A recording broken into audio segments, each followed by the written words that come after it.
नमस्कार बंधुरा अजानार सन्धाने यूट्यूब चैनले आपनादेर सबाइके सुस्वागतम।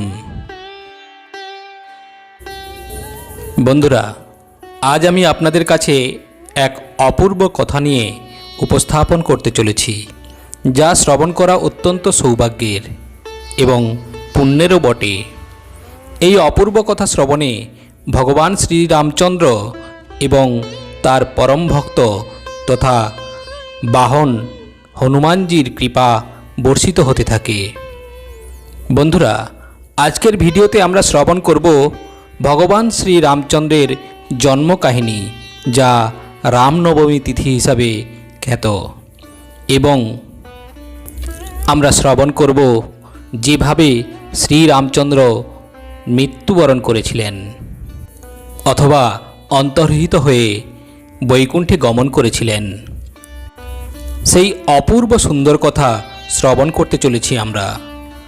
বন্ধুরা অবশ্যই আপনারা ভিডিওটি শেষ পর্যন্ত দেখতে থাকুন। জয় শ্রীরাম, জয় হনুমান। ভগবান শ্রীবিষ্ণু ক্ষীরসাগরের শেষনাগের উপর পরম শান্তিতে বিশ্রাম করছিলেন এবং দেবী লক্ষ্মী সামনে বসে উনার সেবা করছিলেন। এমন সময় ব্রহ্মাজি এবং দেবাদিদেব মহাদেব সহ আরও অনেক দেবতাগণ ভগবান শ্রীবিষ্ণুর সামনে এসে উপস্থিত হন এবং সমস্ত দেবতাগণ ভগবান শ্রীবিষ্ণুর জয়ধ্বনি দিয়ে বললেন, জয় বিষ্ণুদেবের জয়, জয় সৃষ্টির পালক দেবতা দাতার জয়। এরপর ব্রহ্মাজি বললেন, অত্যাচারী রাবণের অত্যাচারে অত্যাচারিত হয়ে গন্ধর্ব ঋষিমণি ও দেবতাগণ বাঁচার জন্য আপনার চরণে এসেছে। আপনি আমাদের উদ্ধার করুন, আপনি আমাদের বাঁচান। এরপর অন্যান্য দেবতাগণ বললেন, পৃথিবীতে এখন রাবণের রাজ চলছে, প্রভু আপনি আমাদের রক্ষা করুন। পাপকর্ম বেড়ে গিয়েছে পৃথিবীতে। লঙ্কার রাজা রাবণ স্বর্গ মর্ত্য পাতাল এই তিন লোকেই নিজের আতঙ্ক ছড়িয়ে রেখেছে। মানুষ দেবতা কেউই ওই পাপের মনোভাবের সামনে যুদ্ধে টিকতে পারছে না, কারণ স্বয়ং ব্রহ্মা ও মহাদেব ওই রাবণকে বর দিয়েছেন যে রাবণের মৃত্যু দেব দেবতা রাক্ষস কিন্নর কারোর হাতেই হবে না। এমন সময় মাতা লক্ষ্মী সমস্ত কথা শুনে বললেন, প্রভু সমস্ত সৃষ্টির প্রতি আমার কিছু দায়িত্ব ও কর্তব্য আছে, কিন্তু যখনই পৃথিবীতে ধর্মের জায়গায় অধর্ম বেশি হচ্ছে তখন আমিও কিছু করতে পারছি না প্রভু। এত অধর্ম আর আমি কি করে সামলাবো? আমি যে অধর্মের ভার আর সামলাতে পারছি না প্রভু। পাপের আগুনে আমি জ্বলে পুড়ে দগ্ধ হয়ে যাচ্ছি, আমায় রক্ষা করুন। এরপর আবার অন্যান্য দেবতাগণ বললেন, পৃথিবীতে সমস্ত পৃথিবীবাসী ভয়ে তটস্থ হয়ে আছে প্রভু। রাবণ যখন পৃথিবীতে হাঁটে তখন তার পায়ের শব্দে মনে হয় সমস্ত পৃথিবীবাসীকে পিষে ফেলে মেরে ফেলবে। শুধু তাই নয়, পৃথিবীর সমস্ত ঋষিমুনি রাবণের আতঙ্কে ভয় পেয়ে আছেন। সাধারণ মানুষের প্রাণ বাঁচানোর জন্য পৃথিবীতে কেউই নেই। আর যদি কেউ সত্য ধর্মের পথে চলার জন্য উৎসাহিত হয় সে আর বেঁচে থাকে না, তাকে বাধ্য হয়েই পাপের রাস্তায় চলতে হচ্ছে প্রভু। এরপর দেবাদিদেব মহাদেব বললেন, যখন পাপের শক্তি বেড়ে যায় তখন পুণ্য শক্তি জন্মাতে হয় এবং সেই পাপ শক্তিকে বিনাশ করতে হয়। আপনার কথা অনুযায়ী যে ব্যক্তি পরিশ্রম পূজাপাঠ এবং ভালো কর্ম করে যাবে, সৎপথে থাকবে, তার উপর আপনার আশীর্বাদ সর্বদা বর্ষণ হবে। এজন্যই আপনার উচিত পৃথিবীতে সমস্ত প্রাণীদের রক্ষা করা। বন্ধুরা তখনকার দিনে পৃথিবীতে সূর্যবংশে এক তেজস্বী রাজা অযোধ্যায় বসবাস করতেন। তার 3 পত্নী ছিল, কৌশল্যা, কৈকেয়ী আর সুমিত্রা। রাজা দশরথের কাছে ধনদৌলতের কোনো অভাব ছিল না। অযোধ্যা রাজ্যের প্রজারাও সমস্ত দিক থেকে সুখে শান্তিতে বসবাস করছিল। চারিদিক সুখ থাকলেও একটা চিন্তা ছিল, কারণ রাজার কোনো সন্তান ছিল না। রাজা দশরথ সন্তান প্রাপ্তির চিন্তায় সর্বদা চিন্তিত হয়ে থাকতেন। একদিন এক ঋষিমুনি রাজমহলে আসেন এবং বলেন, মহারাজ, আজ সূর্যদেবতা উত্তরায়ণে প্রবেশ করছেন। এই শুভক্ষণে যদি আপনি আপনার কুলদেবতার কাছ থেকে কিছু ইচ্ছা প্রকাশ করেন বা চান, তাহলে আপনার কুলদেবতা তা পূর্ণ করতে বাধ্য হবেন। এটা শুনে রাজা দশরথ বলেন, প্রণাম মুনিবর, আপনার কৃপায় আমার কাছে ধন দৌলত প্রাচুর্যের কোনো অভাব নেই। আপনি তো জানেন শুধুমাত্র একটাই চিন্তা আমার কোনো সন্তান নেই।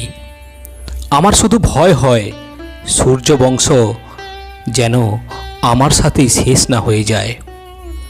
এরপর ঋষিমুনি বলেন, আপনি এতটা চিন্তা করবেন না মহারাজা, সূর্যদেবতা নিশ্চয়ই আপনার মনের আশা পূরণ করবেন। শুধু আপনাকে পুত্র লাভ করার জন্য পুত্র কামেষ্ঠ যজ্ঞ করতে হবে। এটা শুনে কইকেয়ী বললেন, তাহলে এত দেরি করছেন কেন? আর জ্যৈষ্ঠ রানী কৌশল্যা বললেন, আপনি খুবই দ্রুত এবং তাড়াতাড়ি এই যজ্ঞ শুরু করুন মহারাজ। এরপর ঋষি বলেন, মাতা কৌশল্যা, আমি এই যজ্ঞ করতে পারবো না। একমাত্র ঋষি সিংহমুনি এই যজ্ঞ করতে পারবেন। এই যজ্ঞে উনি অত্যাধিক নিপুণ, উনাকে আপনি নিয়ে আসুন। এরপর কৌশল্যা বললেন, দেরি করছেন কেন রাজা? তাহলে মুনিবর, উনাকে আপনি ডাকুন এবং যজ্ঞের কাজ আরম্ভ করুন। এরপর উপস্থিত ঋষি বললেন, উনাকে এখানে আনার জন্য স্বয়ং রাজা দশরথকে উনার কাছে যেতে হবে। উনি আমার কথায় আসবেন না। রাজা দশরথ বললেন, তাহলে আমি আর দেরি করব না, আমি এক্ষুনি বেরিয়ে পড়ব। আশা করি মুনিবর আমার অনুরোধ রাখবেন। এই বলে রাজা দশরথ বেরিয়ে পড়েন মুনিবরকে আনার জন্য। মহারাজ দশরথ পুরোটা পথ খালি পায়ে হেঁটে গিয়ে ঋষিমুনির আশ্রমে গিয়ে উপস্থিত হন এবং ওনার সম্মুখে গিয়ে হোমযজ্ঞ করার জন্য প্রার্থনা করতে থাকেন। রাজা দশরথ ঋষির সামনে বসে কান্না করছিলেন। ঋষি সিংহমুনি মহারাজ দশরথের কথা শুনে যজ্ঞ করার সম্মতি দেন এবং হোমযজ্ঞ করার প্রস্তুতি শুরু করেন। যজ্ঞ করার সাথে সাথেই রাজা দশরথ তার প্রিয় ঘোড়ার লাগাম খুলে দিলেন। যজ্ঞে ঋষি সিংহমুনি ছাড়াও আরও অনেক মুনি, তপস্বী, বিদ্যমান ঋষিমুনিরা, রাজা ও রাজার বন্ধু ও রাজার গুরু বশিষ্ঠ মুনিও সেই যজ্ঞস্থানে উপস্থিত ছিলেন। মন্ত্রের উচ্চারণে চারিদিক মুখরিত হচ্ছিল। হোমকুণ্ডে ঘিয়ের আহুতিতে চারিদিকে সুন্দর গন্ধে পরিপূর্ণ হয়ে গিয়েছিল। আকাশে বাতাসে এক অদ্ভুত সুগন্ধ ছড়িয়ে পড়ে। হোমযজ্ঞে সন্তুষ্ট হয়ে হোমযজ্ঞের আহুতিতে অগ্নিদেব স্বয়ং প্রকাশ হন। ওনার হাতে একটা ক্ষীরের পাত্র ছিল এবং অগ্নিদেব বললেন, এই নাও রাজা, এই ক্ষীরের পাত্রটা নাও, আর এই ক্ষীর 3 রানীর মধ্যে ভাগ করে খাইয়ে দাও। এবং অগ্নিদেব বললেন, যে ইচ্ছা প্রকাশ রেখে এই যজ্ঞের আরম্ভ, অবশ্যই তোমার সেই ইচ্ছা পূর্ণ হবে। আমার আশীর্বাদ সর্বদা তোমার সাথে থাকবে। রাজা দশরথ এটা শুনে বললেন, অনেক অনেক ধন্যবাদ অগ্নিদেব, আপনি আমার সমস্ত চিন্তা দূর করে দিয়েছেন। আপনার জয় হোক। বন্ধুরা, এইভাবে যজ্ঞ সমাপ্ত হওয়ার পর রাজা দশরথ ও সমস্ত রানীরা ঋষি মুনিদের প্রণাম করলেন। রাজা দশরথ সমস্ত মুনি ঋষিদের দান সামগ্রী সমেত হাসি খুশি বিদায় দিলেন। তারপর রাজা ওই ক্ষীরের 3 ভাগ করে বললেন, রানী কৌশল্যা, এই ক্ষীরের প্রথম ভাগ আমি তোমাকে দিচ্ছি, তুমি গ্রহণ করো। এরপর রানী কইকেয়ীকে বললেন, রানী কইকেয়ী, এই নাও তোমার ক্ষীরের ভাগ। সবশেষে রানী সুমিত্রাকে বললেন, রানী সুমিত্রা, এই নাও তোমার ক্ষীরের ভাগ, এবার তোমরা এই ক্ষীর খেয়ে নাও।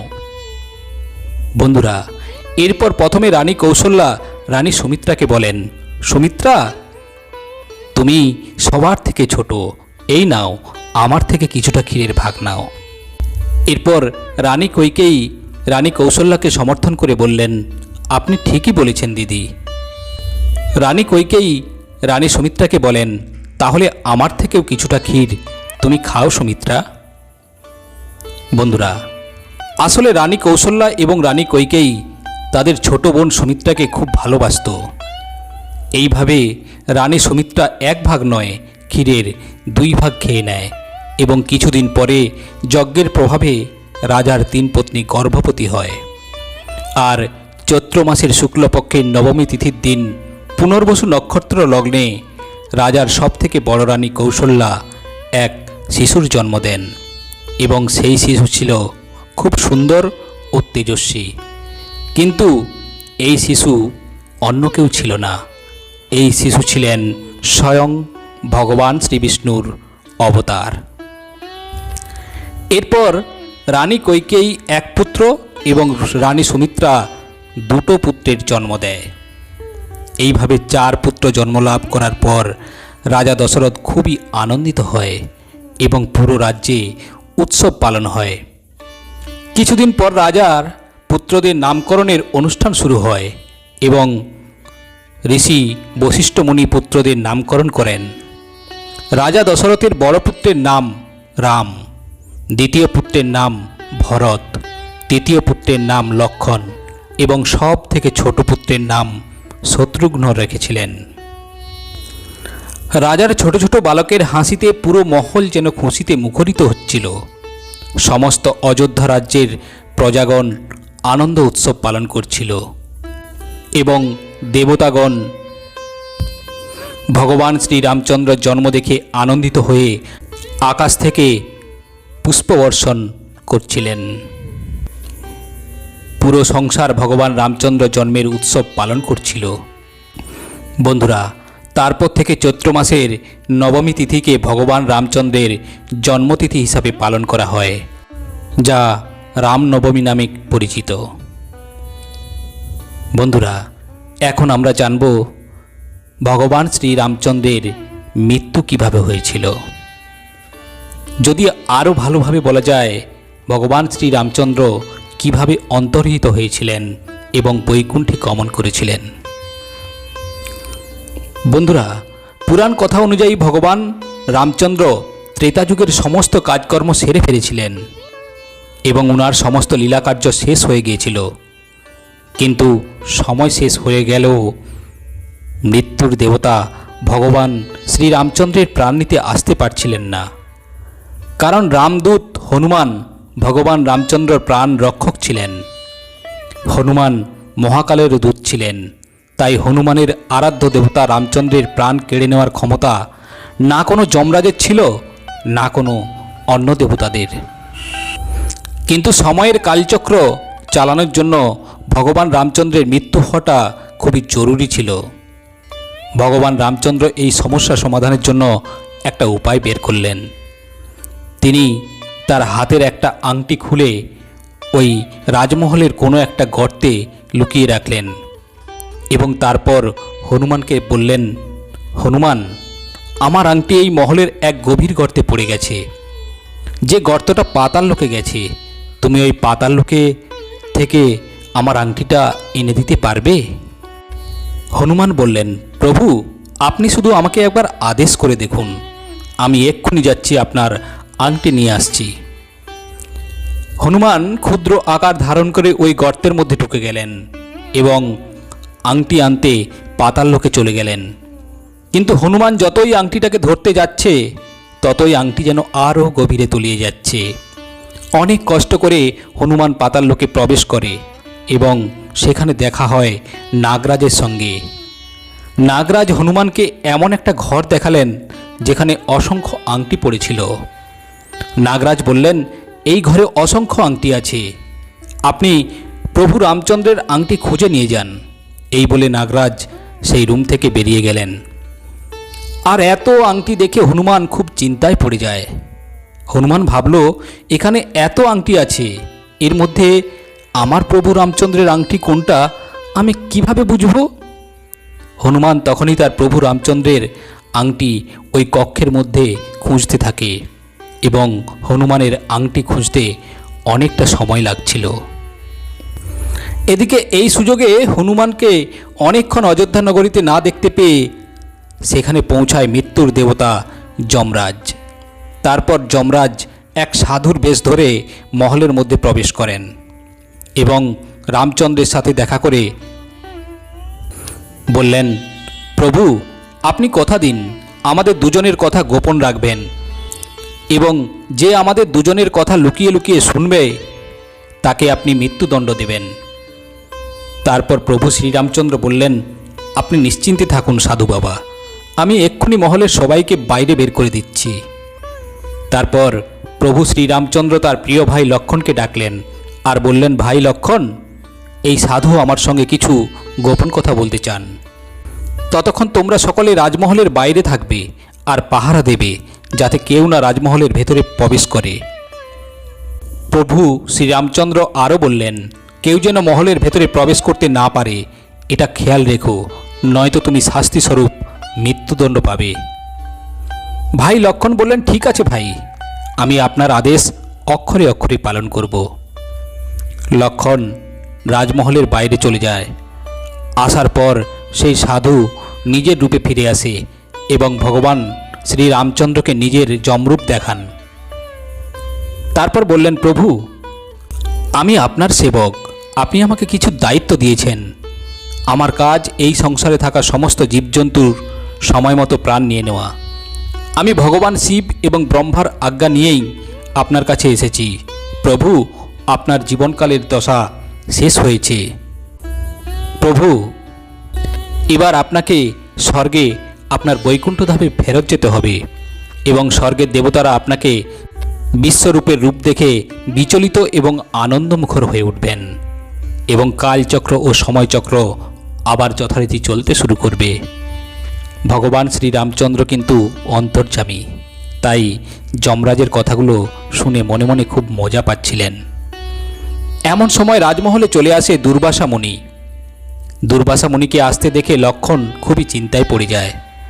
লক্ষ্মণ বললেন, মুনিবর, দাদা এখন কারোর সাথে দেখা করতে পারবেন না, তিনি একটি দরকারি কাজে ব্যস্ত আছেন, তাই সকলকে বলেছেন যাতে ওনার কাছে কেউ না যায়, আপনি দয়া করে পরে আসবেন। বন্ধুরা, লক্ষ্মণের কাছে এমন কথা শুনে দুর্বাসা মুনি ক্রুদ্ধ হয়ে ওঠেন এবং বললেন, আমার এত বড় অপমান, আমি এক্ষুনি তোমায় অভিশাপ দিচ্ছি। আমাকে যদি এক্ষুনি রামচন্দ্রের সঙ্গে দেখা করতে না দেওয়া হয় তাহলে আমি এক্ষুনি সমগ্র অযোধ্যা নগরীতে আগুন লাগিয়ে দেব। আমার অভিশাপে পুরো অযোধ্যা নগরী জ্বলে পুড়ে শেষ হয়ে যাবে। দুর্বাসা মুনির এমন কথা শুনে লক্ষ্মণ মনে মনে ভাবে, আমি যদি এই দুর্বাসা মুনিকে এক্ষুনি মহলে প্রবেশ করতে দিই তাহলে শুধু আমার প্রাণ যাবে, কিন্তু যদি আমি দাদার কথা মতো দুর্বাসা মুনিকে না প্রবেশ করতে দেই তাহলে সমগ্র অযোধ্যাবাসীর প্রাণ যাবে। এখন আমার কি করা উচিত? এই বলে লক্ষ্মণ মহলের দিকে প্রবেশ করে আর বলে, হে মুনিবর, আপনি একটু এখানে অপেক্ষা করুন, আমি এক্ষুনি আমার দাদাকে আপনার আসার খবরটা দিচ্ছি। এই বলে লক্ষ্মণ রামচন্দ্রের কক্ষে প্রবেশ করেন এবং দাদা রামচন্দ্র ও যমরাজের মধ্যে সমস্ত কথোপকথন শুনে নেয়। রামচন্দ্র তার কক্ষে প্রিয় ভাই লক্ষ্মণকে দেখে চমকে ওঠেন। সেই মুহূর্তেই যমরাজ রামচন্দ্রের কক্ষ থেকে অদৃশ্য হয়ে যান। রামচন্দ্র সঙ্গে সঙ্গে অনেক দুঃখী ও হতাশ হয়ে পড়েন, কারণ রামচন্দ্রকে এখন তার আদরের ভাই লক্ষ্মণকে প্রাণদণ্ড দিতে হতে পারে। এই কঠিন পরিস্থিতিতে রামচন্দ্রের গুরু আসেন শ্রীরামচন্দ্রকে উপদেশ দিতে এবং তিনি বলেন, প্রিয় রামচন্দ্র, নিজের পরিবারের কাউকে ত্যাগ করা তাকে মৃত্যুদণ্ড দেওয়া সমান, তাই তুমি লক্ষ্মণকে ত্যাগ করো। লক্ষ্মণ তার ভাই এবং তার গুরুর কথা শুনছিলেন। তখন লক্ষ্মণ বলে, ভাই, তুমি আমাকে ত্যাগ করো না, আমি কষ্ট সহ্য করতে পারবো না, তার থেকে বরং আমি নিজেই নিজের প্রাণ ত্যাগ করে ফেলব।